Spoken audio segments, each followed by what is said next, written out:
When the Alpha King asked if she was single, Nora lied. She told him she was taken, even though there was no one. There hadn't been for 3 years, not since the night he shattered her heart and chose his crown over her. But her lie would set everything in motion. Within days, his kingdom would be under attack. He would need her skills to survive. And working beside him, close enough to remember every stolen kiss, every broken promise, they would need to answer a question that had haunted them for years. Can two people who already destroyed each other once risk everything to love again? Nora had practiced her lie for 6 weeks, ever since she'd been forced to return to the capital. She had her fictional mate's name memorized, Darian, a merchant trader from the Eastern Territories. She knew his occupation, the way they'd supposedly met, even the carefully crafted details about how he made her laugh. What she hadn't prepared for was how much it would hurt to say it out loud. Alpha King stood 3 feet away in the moonlit gardens, far enough to be respectful, but close enough that she could smell cedar and winter on his skin. Close enough that her traitorous wolf was keening for him, even as her human heart screamed at her to run. The celebration raged inside the palace. His birthday, though he'd never cared much for the pageantry, but out here, it was just the two of them, and the question hanging between them like a blade. "Are you single?" Alpha King Nicholas's voice was raw in a way she'd never heard it, not when he'd been crowned 3 years ago. Not even their final night when he'd told her he couldn't choose her, that the council would never accept a mate without noble blood. Nicholas rarely let his mask slip. He commanded armies with a word, bent kingdoms to his will, ruled with calculated precision. Yet right now, he looked at her like she held his entire world in her answer. She wanted to say yes. The words sat on her tongue, simple and safe. "Yes, I'm single. Yes, you destroyed me and I've moved on. Yes, you can finally stop looking at me like that." Instead, she said, "No, I'm taken." Her lie came out steadier than she felt. She watched it land, watched his jaw tighten, watched something wild and desperate flash across his face before his expression shuttered completely. The warmth that had been building between them all evening, that dangerous, treacherous hope she'd barely let herself feel, vanished like smoke. "I see." His voice went carefully blank, and she recognized that tone. It was the one he used in council meetings when someone had disappointed him, when he was locking everything down. "Who is he?" Nora's chest tightened. This was what she wanted, wasn't it? To push him away before he could destroy her again? "Does it matter?" "It matters to me." His hands clenched at his sides, and she could see him fighting for control. The air around them thickened with his power. Alpha dominance barely leashed. "Tell me, his name? Nora? Tell me who claimed you while I—" He cut himself off, turning away from her. When he spoke again, his voice was quieter, defeated in a way that made her chest ache. "Tell me so I can finally let you go." She wanted to tell him the truth, that there was no Darian, no Eastern merchant who made her laugh, no one at all, that she'd wrapped herself in this lie like armor to keep from admitting what terrified her most, that even after everything, she'd walked back into his court and felt the same devastating pull. But then she remembered the rumors that had reached her even in her exile, the females in his bed, parading through the palace in silk and jewels, the way he'd looked through her when she'd first returned to court, as if she were a stranger, as if those stolen moments when they were younger, when he'd been just Nico, her Nico, before the crown changed everything, had never existed at all. "Before we continue, can you do me a favor? Tell me where you're watching from so I can send a hug your way, because what happens next will leave your heart racing. Tell me his name," Nicholas said again, and this time she heard the alpha in him, the king who'd earned his brutal reputation, who'd crushed rebellions and brokered impossible treaties. But she'd known him before all that. She'd known him when he was just a boy who snuck her pastries from the kitchen and kissed her in the rain. Pride lifted her chin. "You don't have the right to ask me that." He turned back to her, and the look in his eyes nearly broke her resolve. "No," he agreed quietly. "I suppose I don't. Not anymore." The distance between them now felt impossibly vast. "Why did you bring me out here?" Her voice cracked despite her best efforts. "Why corner me in the gardens? Why now, Nicholas?" She never called him that anymore.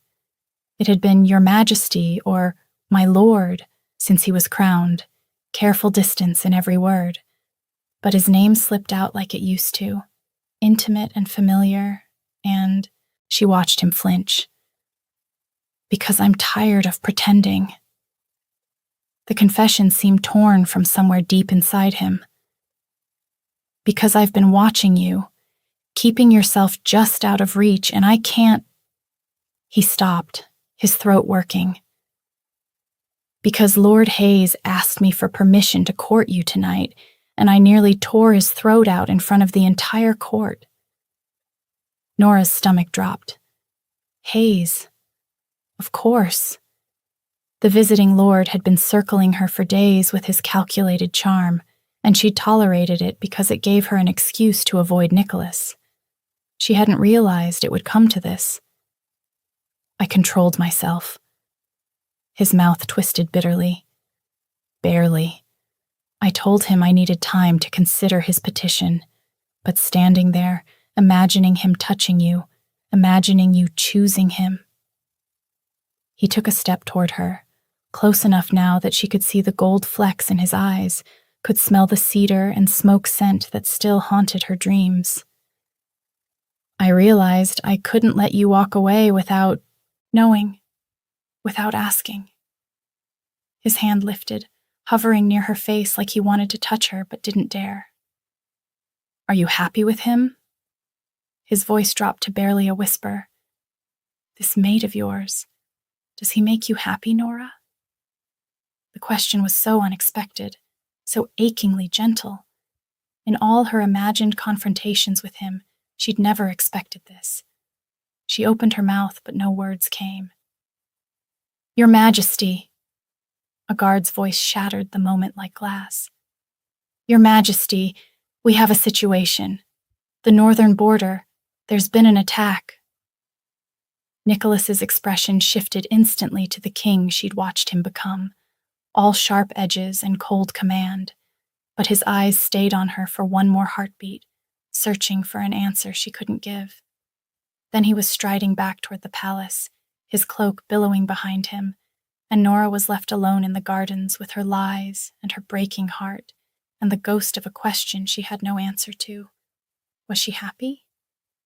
6 weeks earlier, the city, sprawled before Nora like a glittering wound, all silver spires and golden domes catching the late afternoon sun.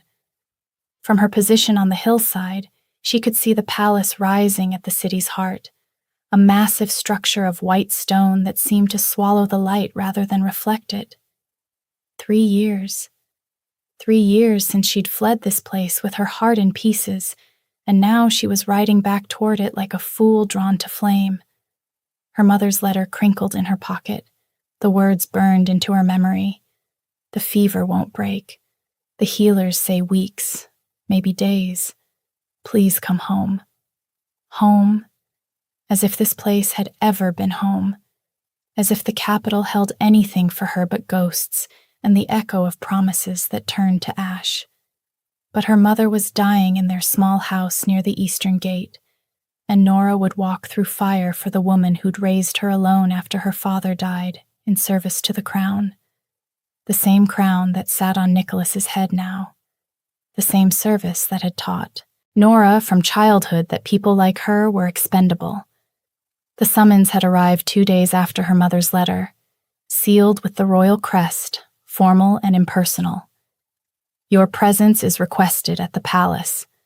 A matter of urgency requires your particular expertise. The king commands your attendance. She'd stared at those words until they blurred. Commands. Not requests, not asks. Commands. As if the past 3 years had never happened. As if he had any right to her time, her skills, her presence in his city. But the timing felt too convenient to be coincidence. Her mother falling ill just as Nicholas suddenly needed the best tracker in 3 kingdoms? No, she thought. He'd orchestrated this somehow, pulled strings she couldn't see to drag her back into his orbit. And it was working. The city gates loomed ahead, and Nora pulled her hood lower over her face. The guards barely glanced at her, just another traveler in worn leathers, anonymous in the evening crowd. Good. The longer she could move through the capital unnoticed, the better. She'd made it 3 blocks when the prickling started at the base of her skull. That 6th sense she'd honed over years of tracking, the one that kept her alive when lesser hunters became prey. She was being followed. Nora didn't break stride, didn't give any indication she'd noticed, but her hand drifted to the knife at her hip as she catalogued her surroundings. There, a shadow on a 2nd-story balcony that moved wrong. And there, someone in an alley entrance, too still to be natural. Royal guards. She could smell their scent even through the city's stench of horses and humanity, which meant Nicholas knew the moment she'd crossed into his territory, had probably known before she'd even reached the gates. The realization sent something hot and bitter coiling through her chest. 3 years of silence, and now he had eyes on her before she'd even seen her dying mother? She wanted to wheel her horse around and ride straight back, out. But her mother's fever-bright eyes haunted her, so Nora gritted her teeth and continued through the winding streets. The house looked smaller than she remembered, shabbier. The garden her mother had tended with such pride had gone wild, roses strangling the fence, herbs sprawling across the stone path in a fragrant riot. Nora's throat tightened as she dismounted and tied her horse to the post with hands that weren't quite steady.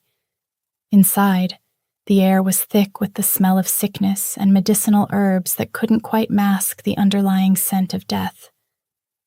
Her mother lay in the back bedroom, skeletal thin beneath piled blankets despite the summer heat raging outside. But her eyes cleared when Nora entered, and her cracked lips curved into a smile that broke something in Nora's chest.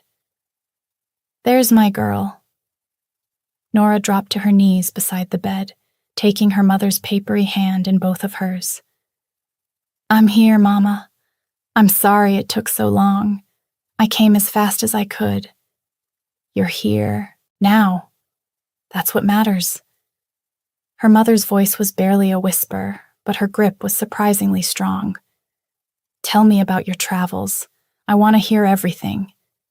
So Nora talked about the mountains she'd crossed, the villages she'd helped, the hunts that had made her name whispered in fear and respect across 3 kingdoms. She talked until her voice went hoarse, until her mother's eyes began to droop, until the fever dragged her back under. The first night was the worst. Her mother's fever spiked as darkness fell, and Nora spent the hours bathing her forehead with cool water, spooning broth between her lips when she was lucid enough to swallow, holding her hand through the worst of the delirium. At some point past midnight, her mother's eyes opened with unusual clarity. "He still loves you, you know." Nora's hands stilled on the cloth. "Mama, I'm not blind, child." Her mother's laugh turned into a cough. "I saw how you looked when that summons arrived, like you'd been struck. It doesn't matter how he feels." Nora wrung out the cloth with more force than necessary. "He made his choice years ago." Did he? Or did a grieving boy make a choice he thought he had to make, and now a man is living with the consequences? He was 22, Mama. Hardly a boy. Old enough to be crowned, young enough to be stupid about love. Her mother caught Nora's wrist with surprising strength. "Promise me something. When I'm gone, and I will be gone soon, no need to protest. Promise me you'll at least listen to him. Hear what he has to say before you run again." I'm not running. You've been running since the day you left this city." Her mother's eyes were too knowing, too clear. "I raised you better than to be a coward, Nora. At least give him a chance to grovel properly." Despite everything, Nora felt her lips twitch. "And if his groveling isn't enough, then you can gut him with my blessing." Her mother's eyes drifted closed. "But hear him out first." By dawn, the fever had broken. Her mother slept peacefully for the first time in weeks, her breathing deep and even. Nora allowed herself to hope that maybe, just maybe, they'd have more time than the healers predicted. She was dozing in the chair beside the bed, her head tilted back against the wall at an angle that would give her a vicious crick in her neck, when the knock came. 3 sharp raps that echoed through the small house like judgment. Nora jerked awake, her hand going automatically to her knife. But when she cracked open the door, she found only a royal messenger on the step, looking deeply uncomfortable in his formal livery. "The king requests your presence at the palace." He wouldn't quite meet her eyes. "Today, if you're able." "Tell the king I'll come when my mother is well enough to be left alone." The king anticipated you might say that. The messenger shifted his weight, and now Nora could see the sealed letter in his hand. "He asked me to give you this." She took the letter, like it might bite her. The seal was personal, not the official crest, but Nicholas's own mark, the one he'd carved into the oak tree where they used to meet, back when they were young and stupid and believed love could conquer duty. Her hands trembled slightly as she broke the seal. "Nora, I know you hate me. I know you have every right to refuse this summons and leave me to handle this crisis alone. But people are dying, and you're the only tracker skilled enough to stop it. I've sent my personal healer to care for your mother. Whatever she needs, whatever treatment might help, it's yours. No strings, no obligations. Even if you refuse to help me, even if you leave the capital the moment she's well enough to travel, I want you to have this. But I'm asking, not as your king, but as someone who once meant something to you. Please come to the palace. Let me explain what's happening. And then decide if you can stomach working with me long enough to save lives. If you truly can't bear to see me, I'll understand. But at least read the reports I'm sending with this messenger. Look at the evidence, and then tell me if you can walk away knowing what's at stake." "Yours." Nico Nora stared at the signature. Not Nicholas. Not the king. Nico. The name only she had ever called him, the one he'd forbidden everyone else from using after his coronation. She looked up at the messenger. "The healer?" "Already on her way, miss. Should arrive within the hour. She's the best in the kingdom. She kept the king himself alive through winter fever 2 years ago." Of course, Nicholas would send the best, would spare no expense. It was exactly the kind of thing that made hating him so impossibly complicated. "And these reports?" The messenger handed over a thick portfolio. "Everything we have on the attacks.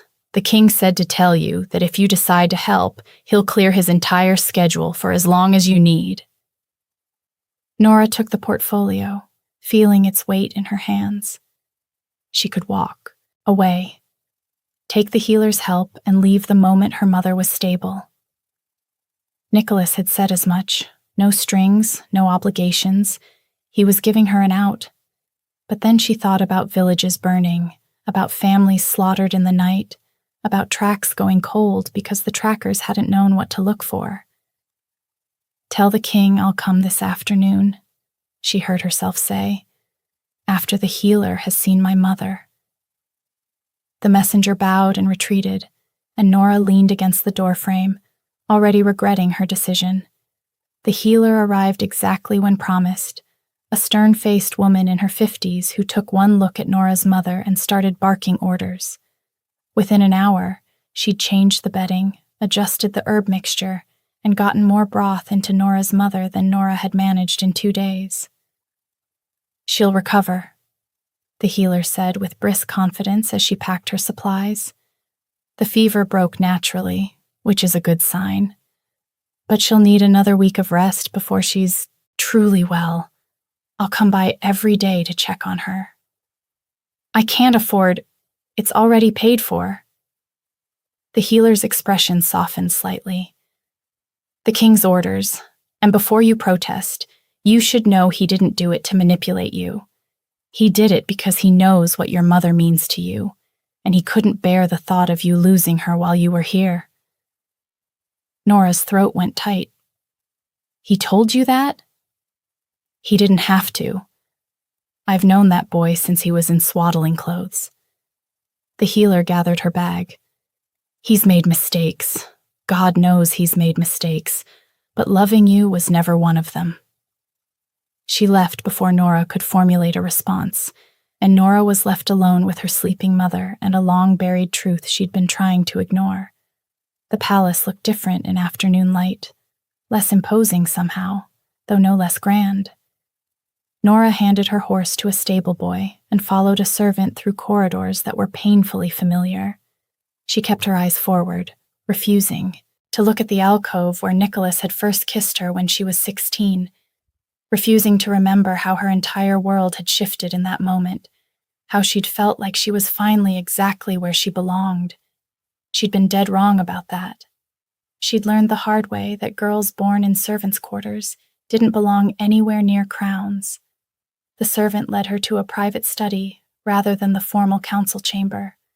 The room was exactly as she remembered, maps covering every wall, books piled on every surface, the perpetual smell of ink and old paper, and Nicholas, standing by the window with his back to her, his shoulders tense. "Thank you for coming." He didn't turn around. "I wasn't sure you would. Your healer is very persuasive." Nora stayed near the door, maintaining distance between them. "And your letter mentioned people dying. I'm not heartless enough to ignore that, regardless of our history." "Our history." He laughed, but there was no humor in it. "Is that what we're calling it now?" "What would you prefer I call it? Our youthful mistake? Our temporary insanity? You're the one who named it first." Finally, he turned to face her, and the devastation in his eyes nearly broke her resolve to stay angry. "I know what I said that night. I remember every word, Nora. They haunt me." "Okay, good. I told you it was a mistake because I thought—" He stopped, running a hand through his hair in a gesture so familiar it hurt. "I thought I was protecting you. The council was demanding I marry within a month, threatening to overthrow me if I didn't secure alliances. They had 3 candidates lined up, all nobility, all politically crucial, and they made it very clear that anyone standing in the way of those alliances would be removed, permanently." Nora's stomach clenched. "You never told me that." "Because I couldn't—" He stopped, jaw tight, turned away from her like he couldn't stand to see her face when he said it. "I was 22. The council made it clear you were a liability." "A liability?" "Their word, not mine." His hands were shaking. She could see it even from where she stood. "They said accidents happen, that the roads can be dangerous, that it would be a shame if—" "Stop." The word came out sharper than she intended. Nora wrapped her arms around herself, suddenly cold despite the warmth of the room. "I told you what we had meant nothing." His voice went hollow. "That I needed to focus on my duties, that you were a distraction I couldn't afford." She remembered that conversation, remembered every word like they'd been carved into her bones. "You looked me in the eye and said loving me had been a mistake. You said I'd always known what I was getting into, that I'd been naive to think—" "I know." He turned back to face her, and the rawness in his expression stopped her words. I've replayed that conversation every night since you left. The silence stretched between them. The females, Nora said finally. Everyone said your bed was a revolving door. I let people believe it because it was easier than admitting the truth, that I spent every night alone, wishing for someone I'd driven away. The council kept parading eligible ladies through the palace, kept pressuring me to choose, and I kept finding excuses. Too busy with border disputes, too focused on reforms, too anything except the truth that I'd already chosen 3 years ago, and she wanted nothing to do with me. Nicholas, I know it doesn't fix anything. I know I hurt you, but I need you to understand. His voice cracked. I need you to know that not a single day has passed where I didn't love you, where I didn't wish I'd been braver, stronger, better for you. Tears burned hot in Nora's eyes, but she blinked them back. You can't just say these things and expect. I don't expect anything. He stayed where he was, making no move to close the distance between them. I just needed you to know the truth, before we start working together. Nora's mind raced, trying to reconcile the story he'd told with years of carefully maintained fury, trying to decide if knowing his reasons changed anything, or if it just made everything more complicated.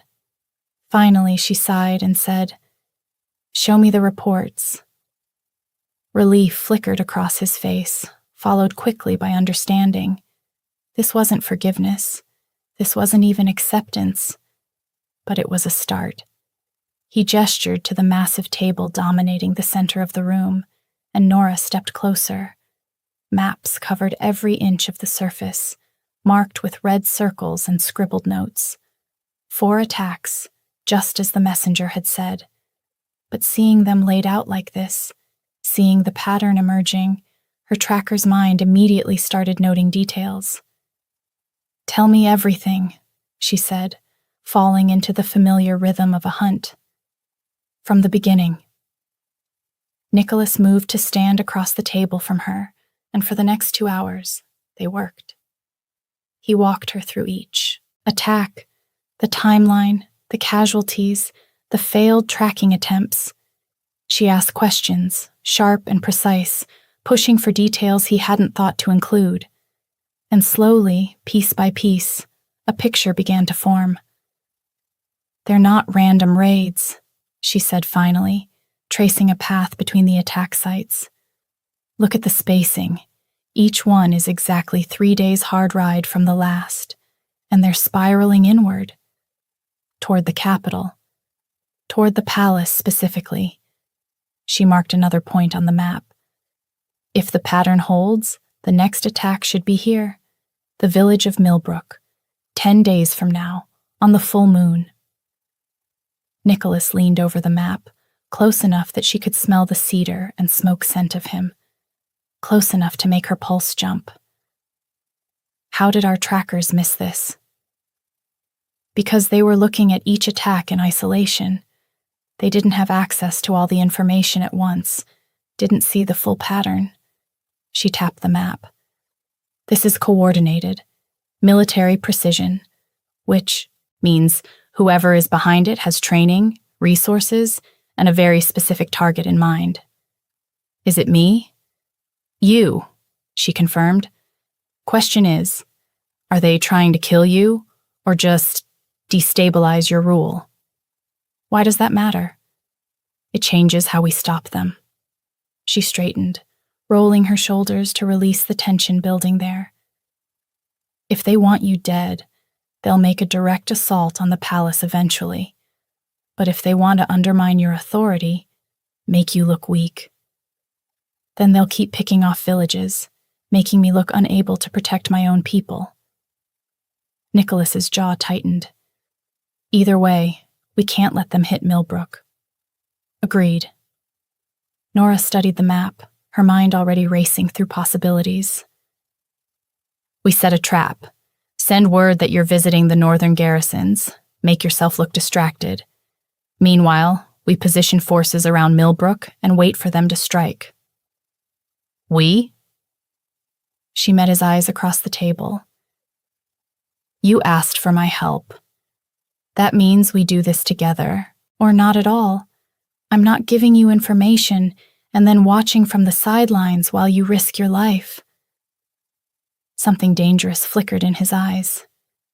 You're worried about me? I'm worried about the kingdom, she corrected, but her voice lacked conviction. If you die, there's a succession crisis, chaos, instability. Right, the kingdom. His gaze lingered on her a moment too long before his mouth curved into the ghost of a smile.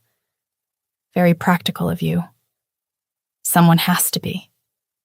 She turned back to the map, more sharply than necessary, though she was keenly aware of him stepping closer, close enough that his warmth bled into her space. We'll need at least 20 fighters, maybe more. People you trust absolutely. Nora. The way he said her name made her breath catch. When she looked up, the intensity in his gaze felt devastatingly familiar, as though the years had melted away and he was seeing her again the way he used to. Thank you, he said quietly. For helping, for staying, for... He stopped, searching for words. For not walking away the moment you had the chance. Don't thank me yet. But something in her chest loosened, just slightly.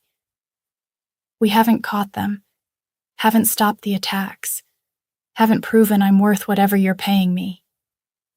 I'd give you the entire treasury if you asked. He said it simply, like it was obvious. I'd give you anything, Nora. You know that. She did know. That was the problem. She'd always known, even when she'd tried to convince herself otherwise, even when anger and hurt had been easier than admitting the truth, that Nicholas loved her in the only way he'd known how. We should plan the departure for Millbrook, she said, retreating to safer ground. Figure out logistics, supplies, who we're bringing. Nora. And we'll need to coordinate with the local guard, make sure they don't accidentally. Nora.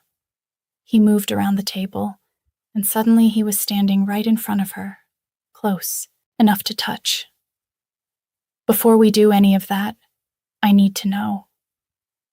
Is there any chance at all, that you might forgive me someday?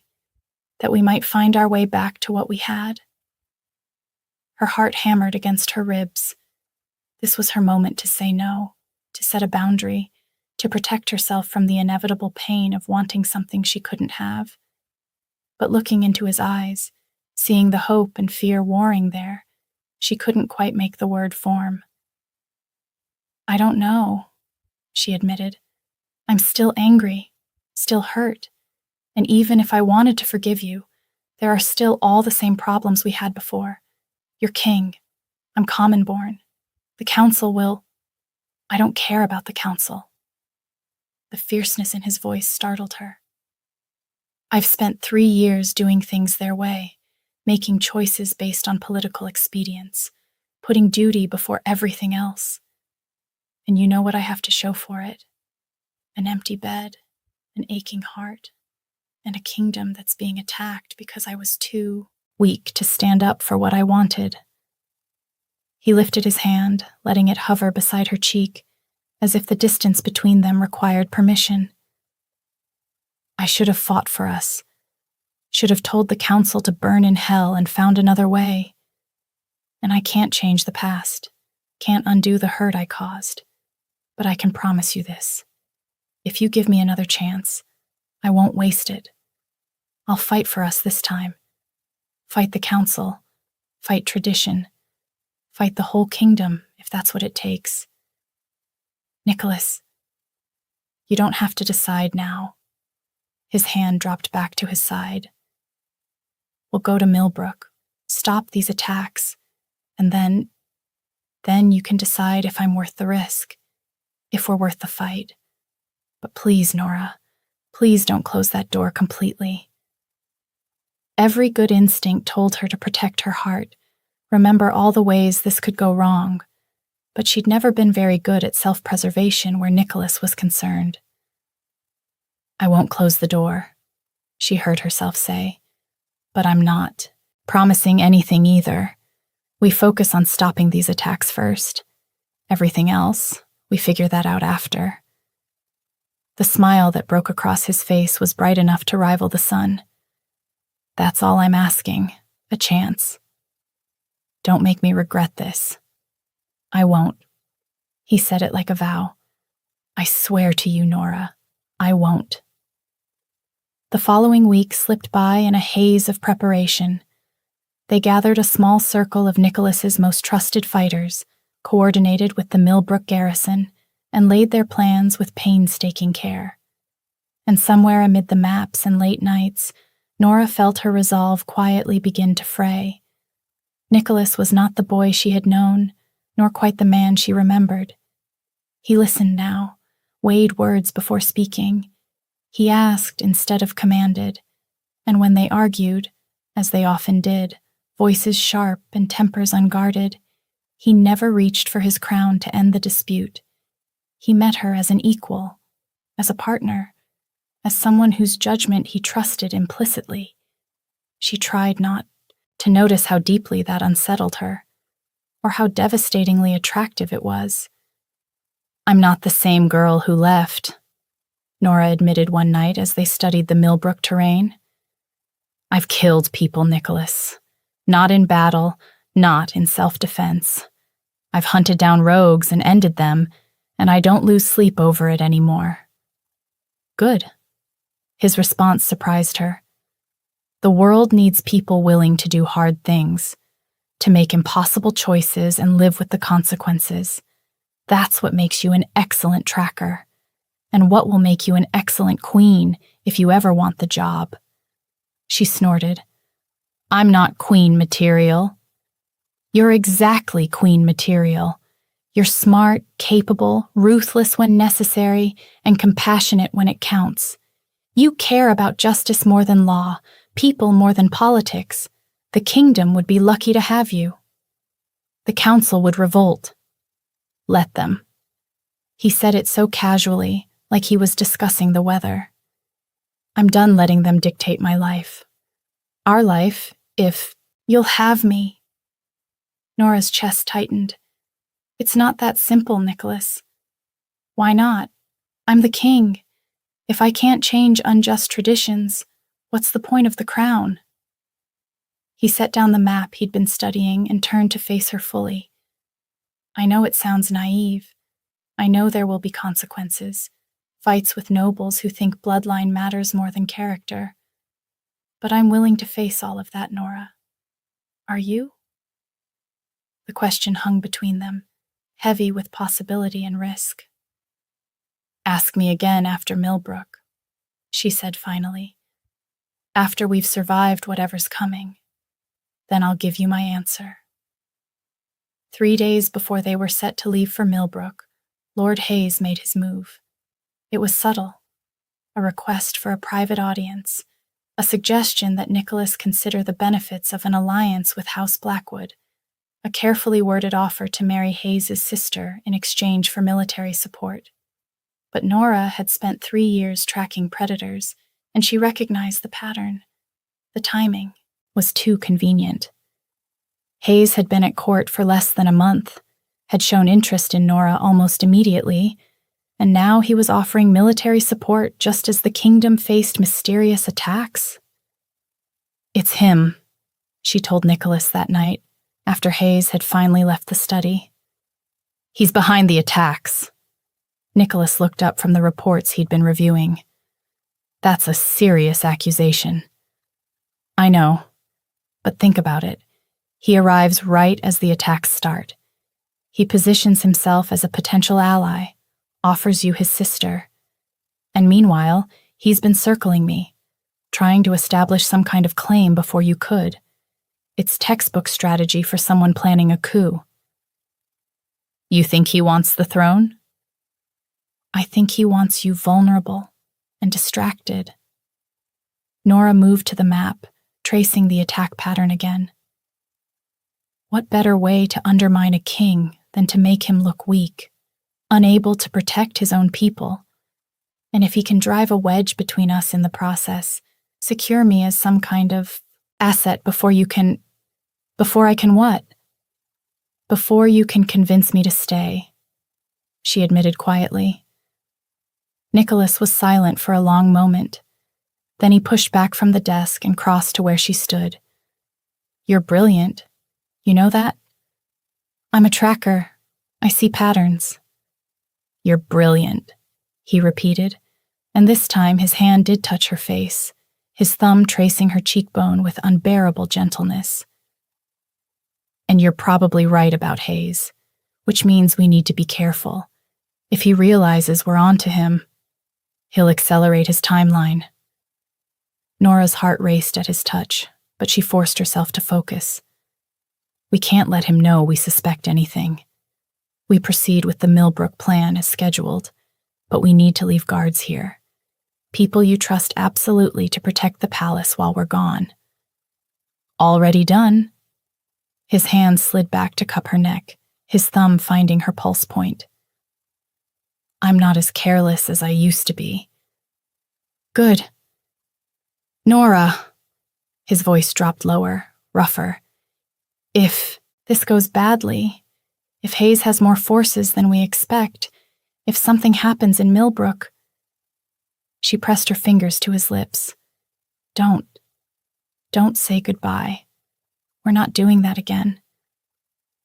I'm not saying goodbye. He caught her hand, held it against his chest where she could feel his heart pounding. I'm saying I love you. I'm saying that if this is our last quiet moment before everything goes to hell, I want you to know that these past weeks, working with you, talking with you, just being near you again, they've been the best of my life. Even better than before, because now I know what it costs to lose you. Nicholas. Her voice broke, tears stinging her eyes. I know you haven't decided yet.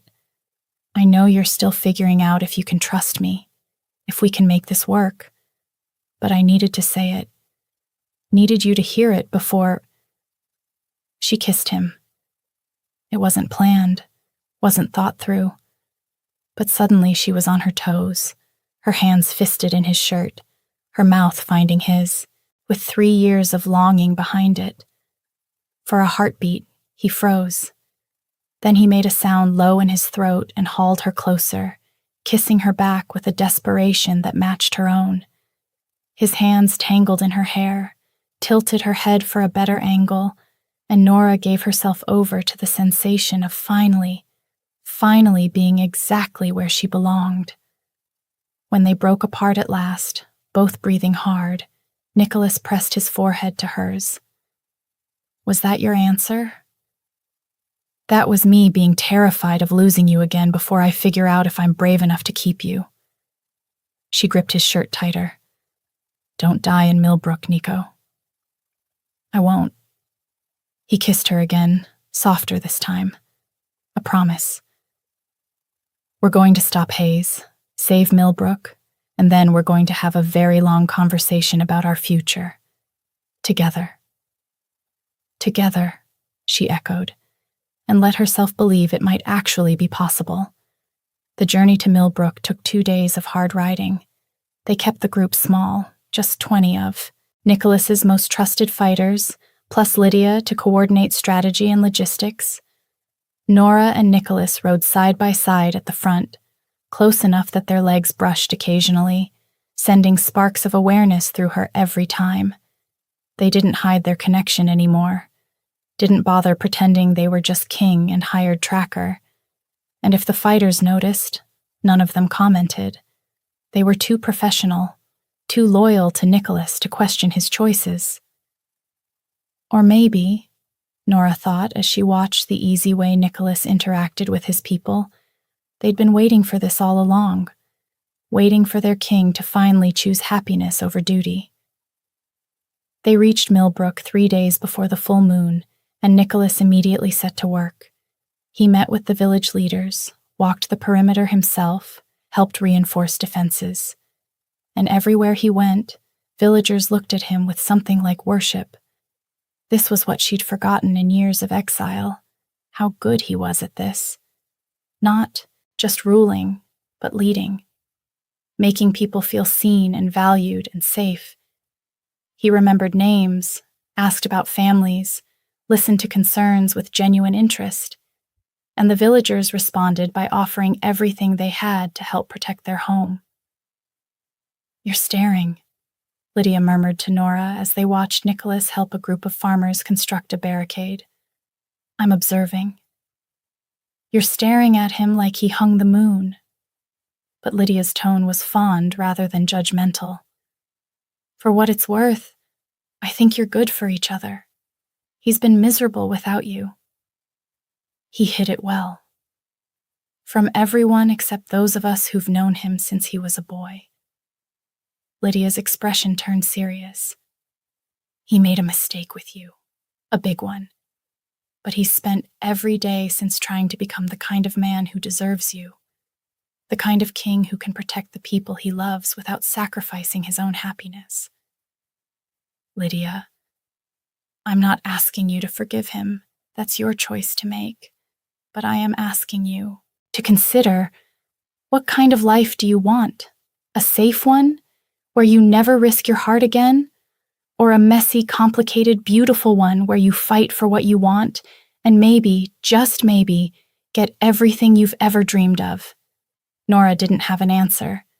But that night, when Nicholas found her on watch duty and stood beside her in comfortable silence, she thought maybe she was starting to figure it out.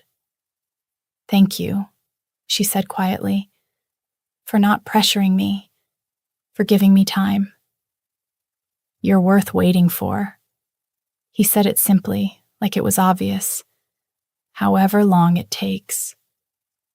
The attack came on the night of the full moon, exactly as Nora had predicted. They swept in like shadows, 30 fighters in dark clothes, moving with military precision. But Nicholas's forces were ready, positioned perfectly to cut off escape routes and pin the raiders against the village defenses. The battle was short and brutal. Nora fought back to back with Nicholas, their movements synchronized like they'd never been apart. She'd forgotten how good he was in a fight, all controlled violence and strategic thinking, never a wasted motion. When the last raider fell, she was breathing hard, her knife bloody, her heart pounding with battle fury and relief.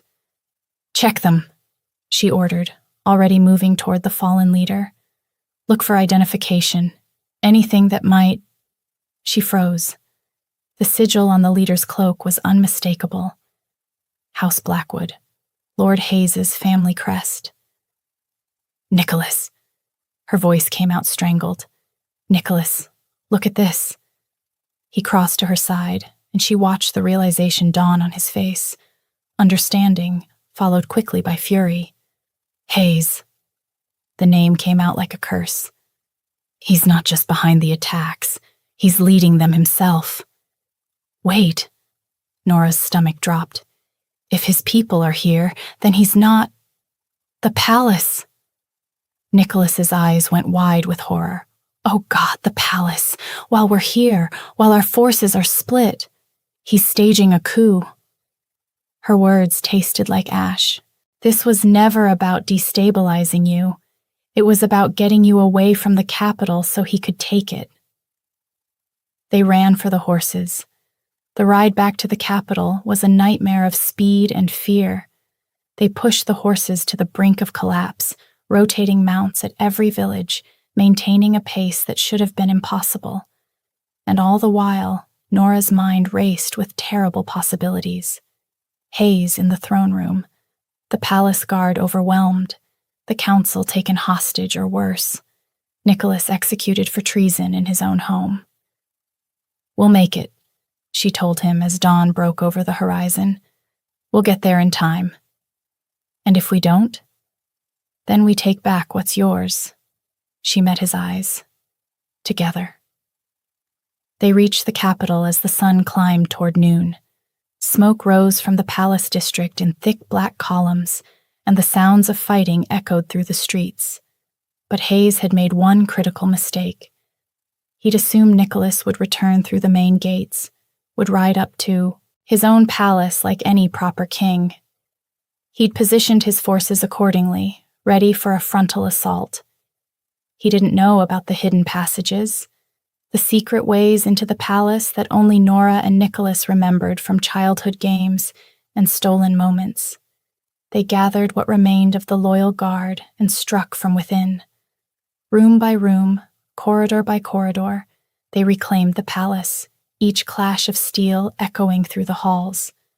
Nicholas moved like a storm unleashed, every careful calculation of kingship abandoned, replaced by raw, blazing instinct.